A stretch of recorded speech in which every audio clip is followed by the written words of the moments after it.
Hello everyone, welcome back to my channel Study with RT, and today we will going to discuss about a very important topic which is समावेशी शिक्षा। काफ़ी important topic माना गया है ये exam की दृष्टि से। अगर हम एग्ज़ाम के पॉइंट ऑफ व्यू से देखें तो यहाँ से आपको बहुत क्वेश्चन देखने को मिलेंगे। तो चलिए स्टार्ट करते हैं अपने टॉपिक को, टाइम को वेस्ट ना करते हुए। एक सेकेंड। तो देखिए यहाँ से हम बात करेंगे समावेशी शिक्षा की। समावेशी शिक्षा का मतलब होता है कि सभी को शिक्षा का अधिकार देना, सभी में शिक्षा को देना, यानी सभी को शिक्षा में, सभी लोगों को शिक्षा देना, सभी बच्चों को कोई भी शिक्षा से वंचित ना रहे। ठीक है। समावेशी शिक्षा के अंतर्गत बच्चों की ज़रूरतों के आधार पर शिक्षा देनी चाहिए, यानी जो बच्चे हैं उनके ज़रूरतों हमें देखनी चाहिए कि बच्चों को किस शिक्षा की, यानी कैसे उन्हें ज़रूरत है, उनके ज़रूरत के हिसाब से ही हमें उन्हें शिक्षा देनी चाहिए। और पृथकीकरण प्रकृति के नियमों के विरुद्ध है। जो पृथकीकरण करते हैं, हमें ऐसा नहीं करना चाहिए। संयुक्त राष्ट्र संघ 1993 में सभी को समान अवसर के द्वारा सभी वंचितों को शिक्षा कराने का सभी राज्यों को आवश्यक दायित्व सौंपा गया है। यानी 1993 में ये जो राज्य है, राज्य सरकार है, उनको ये जिम्मा सौंपा गया है कि कोई भी व्यक्ति शिक्षा से वंचित ना रहे। किसी भी व्यक्ति के साथ किसी भी प्रकार का भेदभाव नहीं किया जाना चाहिए शिक्षा को लेकर, कि भाई ये गरीब का बच्चा है तो हम इसे नहीं पढ़ाएंगे, या फिर ये बोल नहीं पाता, सुन नहीं पाता, तो इस वजह से हम इसको शिक्षा ग्रहण नहीं कराएंगे। तो ऐसा नहीं है। किसी भी भेदभाव के अकॉर्डिंग हम नहीं कर सकते उनको, कि शिक्षा से हम वंचित नहीं रख सकते कि भाई ये स्त्री है तो हम इसे शिक्षा नहीं देंगे। ठीक है। तो ये क्या है, ये आपका जो राष्ट्रीय संघ है, उन्होंने राज्य की जो सरकार है उन्हें ये जिम्मा सौंपा है कि आपके राज्य में कोई भी शिक्षा से वंचित ना रहे, सभी को शिक्षा जरूर दी जाए।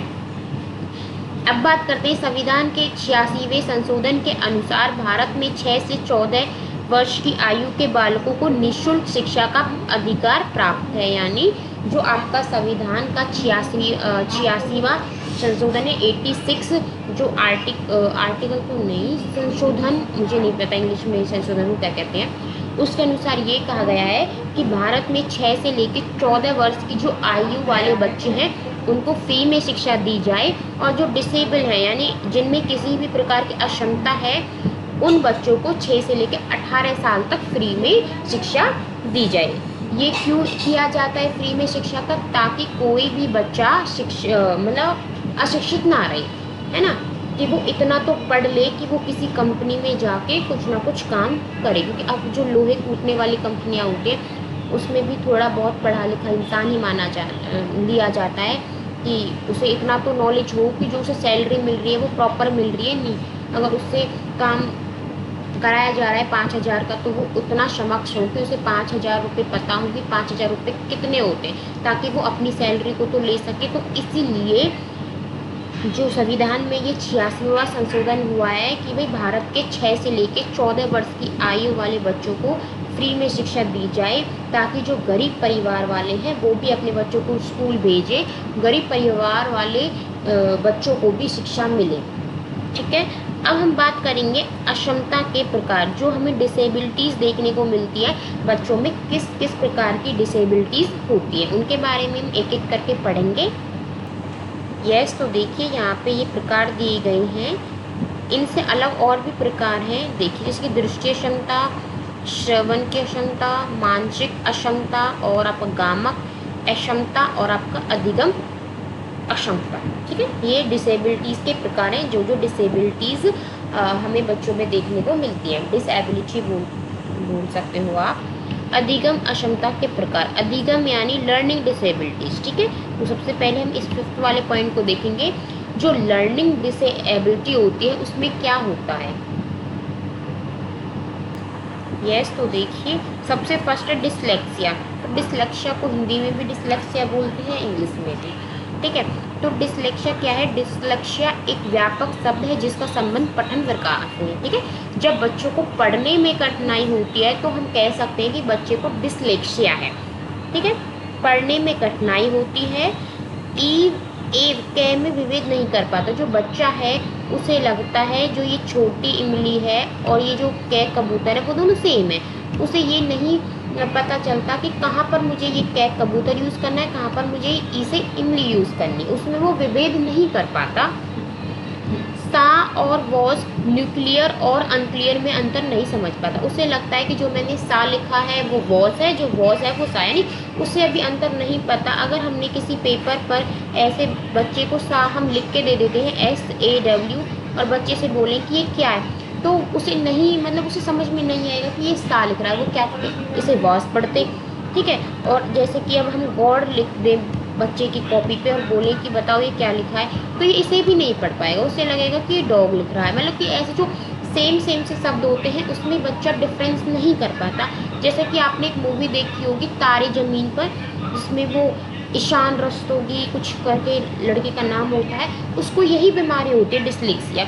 उसे अंतर नहीं कर पाता वो शब्दों में, जैसे कि वो डी और बी इन दोनों में अंतर नहीं कर पाता। जहाँ पर डी लगना होता है वहाँ पर वो बी का यूज़ करता है।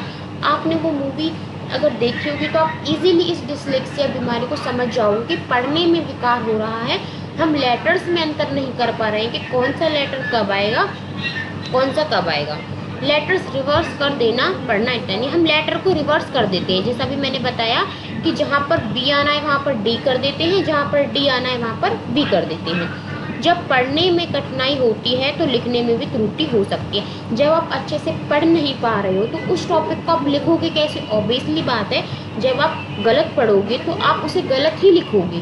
तो इस वजह से डिसलेक्सिया में क्या होता है, हमें पढ़ने में तो कठिनाई होती ही होती है, साथ साथ हम लिखने में भी गलतियाँ करते हैं।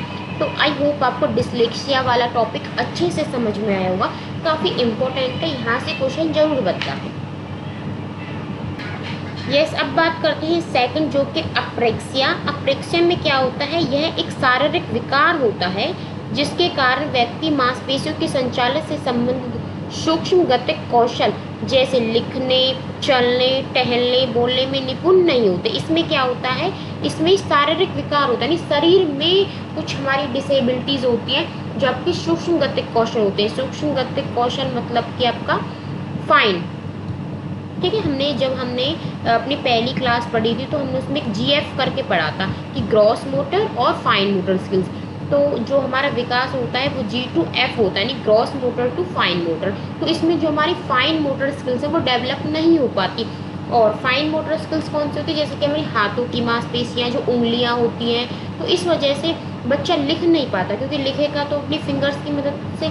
जब उसकी जो छोटी मांसपेशियाँ हैं वो अच्छे से विकसित नहीं हुई तो बच्चा लिख नहीं पाएगा, वो बोलने में निपुण नहीं होता, चलने में उस पर नहीं चला जाता, वो चलने में कठिनाई महसूस करता है। यह मस्तिष्क के सेरेब्रम से क्षति के कारण विकार उत्पन्न होता है। जो आपका दिमाग है, ब्रेन है, उसके जो पार्ट्स होते हैं, सेरिबेलम है ना, सेरिबेलम ही कहते हैं उसे, आपने पढ़ा होगा cerebellum, mid brain, fore brain, hind brain, उसमें होता है कि जो उसमें जो सेरिब्रम आपका जो दिमाग का पार्ट होता है उसमें कुछ ना कुछ कमी आ जाती है, या फिर वहाँ पे शायद बचपन में आपको चोट लगी हो जिसकी वजह से आपका विकास पूर्ण रूप से ना हो पाया हो, तो ये विकार आपको देखने को मिलता है। यस, अब हम बात करेंगे डिस्प्रेक्सिया। नेम में कन्फ्यूजन मत होना। डिस्प्रेक्सिया में क्या होता है, ये अप्रेक्सिया का ही एक पार्ट है। इसमें भी क्या होता है, आपके दिमाग में जो आपकी क्षति होती है उस वजह से ये विकार उत्पन्न होता है। और इसमें क्या होता है, हाथ एवं आंखों के बीच समन्वय एक संतुलन स्थापित नहीं कर पाते, यानी जो हमारे हाथ हैं और हमारी आंखें, उन दोनों के बीच में हम संतुलन स्थापित नहीं कर पाते। डिस्प्रेक्सिया तांत्रिक तंत्र संबंधित विकार है जिससे सेंसरी इंटीग्रेशन डिसऑर्डर कहते हैं। इसको सेंसरी इंटीग्रेशन डिसऑर्डर भी कहते हैं। ये आपका जो तांत्रिक तंत्र यानी आपका जो नर्व सिस्टम है वहाँ से ये विकार आपका उत्पन्न होता है। नंबर 4 है आपका अफेसिया। अफेसिया में क्या होता है, भाषा एवं संप्रेषण अधिगम या क्षमता, यानी भाषा से रिलेटेड है। ये मौखिक रूप से सीखने एवं विचारों को अभिव्यक्त करने में समस्या होती है, यानी जो हम अपने विचार हैं, है ना, हम अपने विचारों को हम कैसे प्रकट करते हैं, मुंह से बोलकर तो प्रकट करते हैं, तो मौखिक रूप से हम अपने विचारों को प्रकट करने में असमर्थ होते हैं। हमें जो बात कहनी होती है वो हम नहीं कह पाते।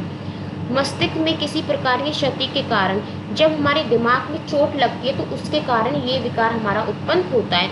नंबर 5 है आपका डिस्फेजिया। डिस्फेजिया में क्या होता है, मस्तिष्क में क्षति के कारण बातचीत करने में आंशिक या पूर्ण अक्षमता होती है कि जब हमारा जो दिमाग है उसमें कहीं ना कहीं क्षति होती है, दुर्घटना होती है हमारे दिमाग के साथ, तो जिसके कारण हम बातचीत नहीं कर पाते, हम बातचीत करने में आशंकित यानी आशंका हमें होती है कि जो हम कह रहे हैं क्या वो सही है, क्या वो सच है, इस तरीके से उसको डिस्फेजिया कहते हैं।